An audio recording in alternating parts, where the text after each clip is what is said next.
안녕하세요. 북신의 서재입니다.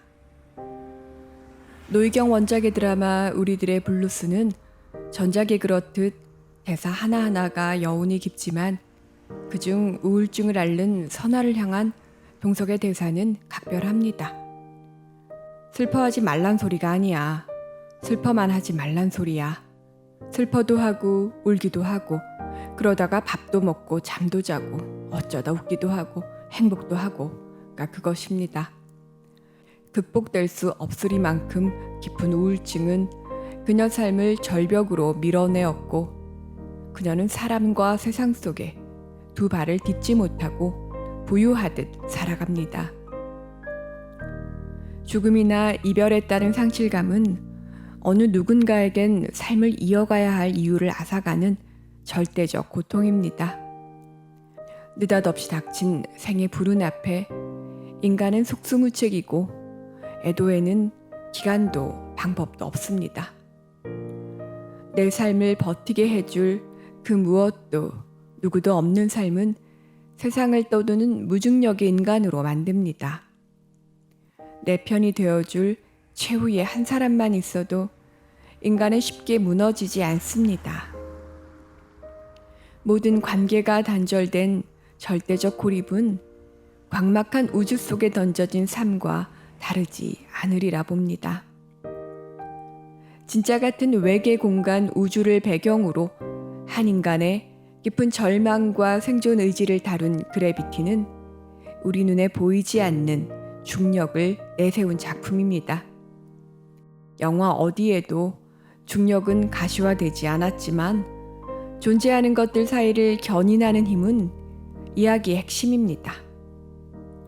영화 속 두 인물을 잇는 가느다란 줄은 광막한 우주의 허무와 공포를 견디게 해줄 유일한 희망입니다. 세상으로부터 고립되고 싶어 자발적으로 우주행을 선택한 라이언 박사는 세상, 아니 온 우주의 전부라 할 수 있는 코왈스키가 그녀를 살리기 위해 줄을 놓는 순간 영겁의 무한에서 혼자가 되는 무자비한 공포를 경험합니다. 그녀가 간절히 붙잡고자 한 그 줄은 사회적 동물로서 타자에 기대어 살아갈 수밖에 없는 인간 실존의 조건입니다.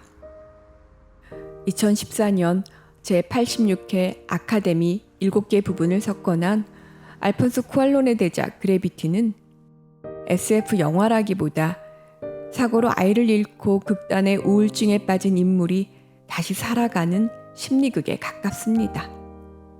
지구 상공 6,000km 위 우주 상공이 배경인 이 작품은 전체의 80%가 CG로 이루어진 제작 비용 1,000억 원에 달하는 초대형 블록버스터입니다. 그럼에도 한 줄로 요약되는 줄거리와 고작 등장인물 2명 가운데 한 명은 일찍 퇴장하고 한 명이 이야기를 끌고 가는 단순한 구도입니다. 우울증 환자의 극한 생존기에 그토록 많은 제작비를 들여가면서까지 우주가 배경이어야 했는지 묻지 않을 수 없습니다. 일상의 허덕이는 생활 속에 우리는 우주의 먼지와 같은 지구에서 찰나의 삶을 살아가는 존재라는 사실을 망각합니다. 그리고 지구 어딘가에서 대재앙이 일어나도 지금 자신이 겪고 있는 고통과 슬픔이 제일 크고 아픈 것도 맞습니다. 중력의 지배를 받고 사는 지구 위 시공간을 벗어나 저 너머 타자의 시선으로 자신을 바라보는 일은 어렵습니다. 영화 속 롱테이크로 잡아낸 광대무변의 우주는 인간의 상상을 넘어서는 경이로움이고 주인공과 함께 우주에서 갖은 시련을 이겨내고 지구로 생還하는 과정을 겪고 나면 지금 살아있음이 그리고 여기에서 복닥되는 일상이 다시 읽힙니다. 김영하는 에세이 보다에서 이렇게 썼습니다. 우주 공간은 죽음에 대한 은유로 쓰기 딱 좋다고. 거기 있다는 것은 알지만 가보는 것은 거의 불가능한 거대한 무와 침묵의 세계로 어떤 생명도 존재하지 않는 곳이라고 말입니다. 불의의 사고로 아이를 잃은 지 여러 해가 지났지만 닥터 라이언은 여전히 딸의 죽음을 받아들이지 못해 정신적 무중력 상태로 살아갑니다.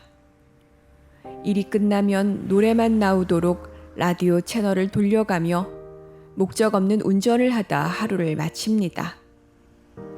그녀가 나사의 6개월 프로그램을 마치고 허블 망원경 수리 미션으로 우주에 온 것은 아무것도 없는 적막함이 간절했기 때문입니다. 세상으로부터 철저하게 고립되고 싶어 우주에 왔지만 느닷없이 날아든 위성 파편에 우주선은 망가지고 동료들도 죽고 맙니다. 중력도 산소도 물도 매질도 없어 소리도 전달되지 않는 압도적인 공허의 공간에 이제 그녀와 베테랑 우주비행사 코왈스키만이 남았습니다. 하지만 라이언을 살리기 위해 코왈스키는 그녀 몸에 연결된 끈을 놓고 무한의 우주 속으로 멀어지기를 택합니다. 어디가 시작이고 어디가 끝인지 가늠조차 불가능한 광막한 우주에서 육신의 죽음 이후에도 영원히 떠도는 일과 그곳에서 홀로 살아남는다는 것이 어떠한 공포인지 상상조차 되지 않습니다. 이번 우주 비행을 끝으로 은퇴하기로 되어 있는 코왈스키는 우울증 환자인 라이언을 위해 기꺼이 우주 미아가 되기로 합니다. 절대 끈을 놓을 수 없다는 라이언의 절규에 코왈스키는 답합니다. 손을 놓을 줄도 알아야 한다고 말입니다. 그는 라이언을 사랑해서도 연민해서도 자신의 삶이 끔찍해서도 아닙니다. 그 편이 생존 확률이 높다는 점에 미련 없이 손을 놓았고 두려움 대신 겐지즈강에 떠오른 찬란한 태양에 전율하며 무한의 우주 속으로 멀어져 갔습니다. 라이언은 제때 손을 놓을 줄 모르는 사람이 맞습니다. 딸을 보내주지 못해 제 삶의 의미마저 지워버렸고 우주에서 경고음이 울렸음에도 허블 망원경 수리 마무리로 생존의 골든타임을 놓치고 말았습니다. 제때 놓지 못하면 정작 중요한 것을 잃기 마련입니다. 우리는 늘 뒤를 돌아보며 후회하지만 생은 앞으로만 열립니다. 그토록 세상과 사람이 버겁고 귀찮아 극단의 고립 속으로 찾아들었지만 정작 절대 무의 공간에 홀로 남은 그녀는 소리칩니다. Anyone, anybody, 누구 없냐고 말입니다. 그리고 유사 죽음의 공간으로 택한 우주에서 생환하겠다는 전의를 다집니다. 그것이 자신을 위해 기꺼이 무중력 상태로 날아간 코왈스키에 대한 최소한의 예의입니다. 이후 코왈스키는 환영의 상태로 라이언을 찾습니다. 생존의 사투 끝에 죽음을 결심한 라이언에게 생의 의지를 불어넣어주는 사람으로 말입니다. 알아. 여기에 영원히 남고 싶을 거야. 조용하지. 혼자 있기에 좋고 눈을 감으면 세상 모두가 잊혀지지. 여기엔 상처 줄 사람도 없고 계속 살아봐야 뭐 별거 있겠어. 자식 일은 슬픔만 한 게 어디 있다고. 하지만 계속 가기로 했다면 끝까지 가봐야지.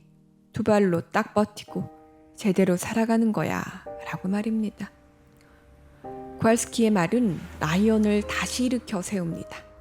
라이언은 비로소 드라이브는 이제 지겨워. 이제 집에 가는 거야 라며 살아보기로 마음먹습니다. 그래서 그래비티는 무중력의 정막으로부터 탈출해 중력에 저항하며 두 발로 땅을 딛고 소음의 세계에서 갱생하는 우울증 환자의 이야기입니다.